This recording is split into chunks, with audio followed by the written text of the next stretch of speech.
You, John Fitzgerald Kennedy, do solemnly swear. I, John Fitzgerald Kennedy, do solemnly swear. That you will faithfully execute the office of President of the United States. That I will faithfully execute the office of President of the United States. And will, to the best of your ability.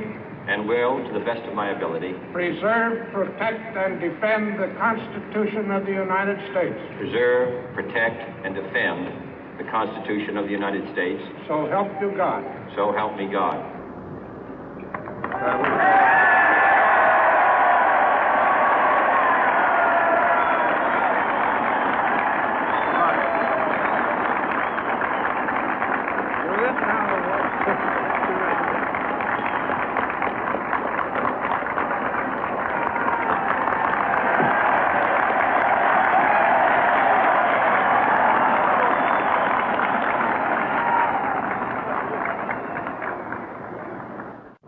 Vice President Johnson, Mr. Speaker, Mr. Chief Justice, President Eisenhower, Vice President Nixon, President Truman, Reverend clergy, fellow citizens.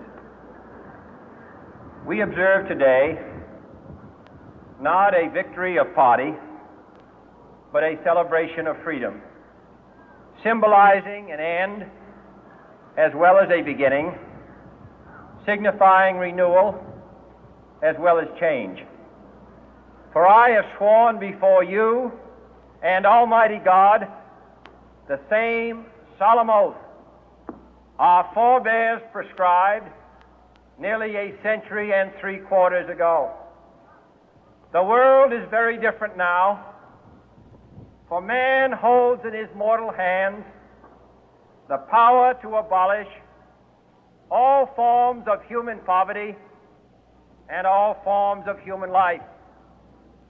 And yet the same revolutionary beliefs for which our forebears fought are still at issue around the globe.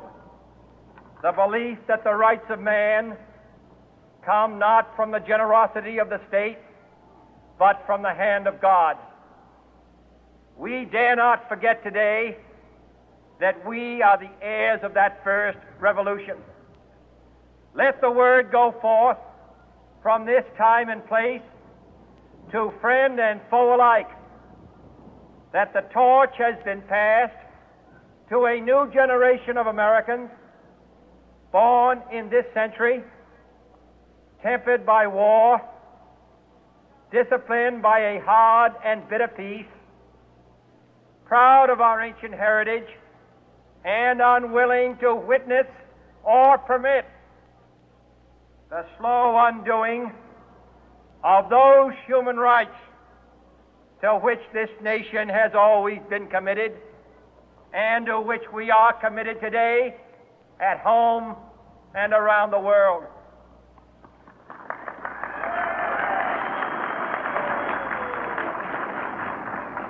Let every nation know, whether it wishes us well or ill, that we shall pay any price, bear any burden, meet any hardship, support any friend, oppose any foe to assure the survival and the success of liberty.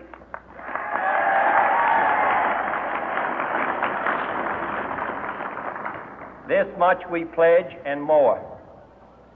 To those old allies whose cultural and spiritual origins we share, we pledge the loyalty of faithful friends. United, there is little we cannot do in a host of cooperative ventures. Divided, there is little we can do, for we dare not meet a powerful challenge at odds and split asunder. To those new states whom we welcome to the ranks of the free, we pledge our word that one form of colonial control shall not have passed away, merely to be replaced by a far more iron tyranny. We shall not always expect to find them supporting our view, but we shall always hope to find them strongly supporting their own freedom, and to remember that in the past, those who foolishly sought power by riding the back of the tiger ended up inside.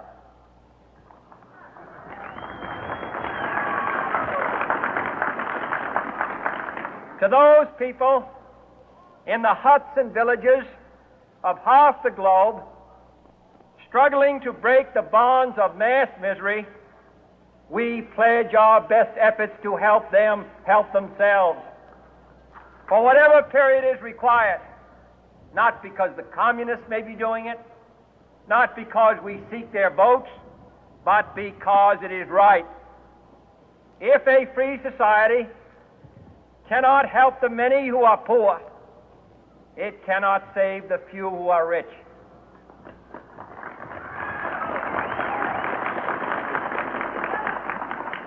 To our sister republics south of our border, we offer a special pledge to convert our good words into good deeds, in a new alliance for progress, to assist free men and free governments in casting off the chains of poverty. But this peaceful revolution of hope cannot become the prey of hostile powers. Let all our neighbors know that we shall join with them to oppose aggression or subversion anywhere in the Americas. And let every other power know that this hemisphere intends to remain the master of its own house.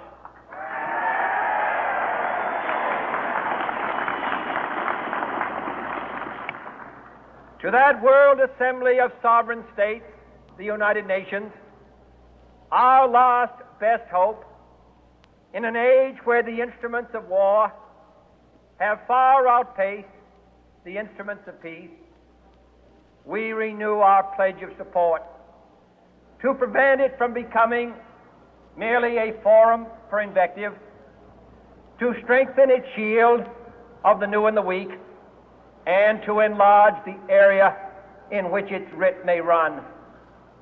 Finally, to those nations who would make themselves our adversary, we offer not a pledge, but a request that both sides begin anew the quest for peace.